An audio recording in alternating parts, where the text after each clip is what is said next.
Hello to my friends in the mystery arts. I wanted to drop a little video here exploring the concept of mystery because I've been having a lot of conversations around this topic recently and around the topic of specifically of disclaimers. But mystery, listen, if your audience walks away from your show believing that if they walk away believing your lie, right? Believing that you really were reading body language or you really were doing psychic phenomena or talking to ghosts like I pretend to do or whatever.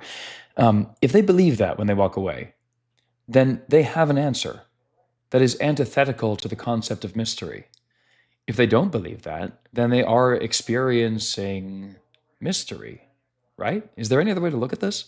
Um, Now they might think you might think to yourself, oh, if you claim to them that it's just magic tricks, then that's pithy and they won't like it as much. And I don't think that that's necessarily true. I mean, I'd like to invite you to come and see my show uh, in Vegas and make the judgment for yourself. But I think it's quite good, and I think people do have rather deep experiences with something that they are aware is deception and magic.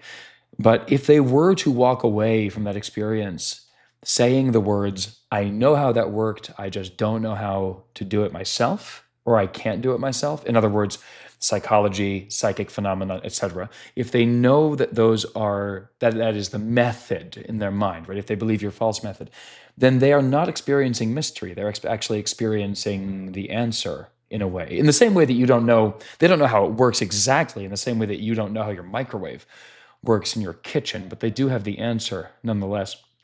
If they don't know how it worked, in other words, if they're leaving the show in a state of that was amazing, that was incredible, and I don't have any idea how that person accomplished those things, that to me is them leaving in a state of mystery.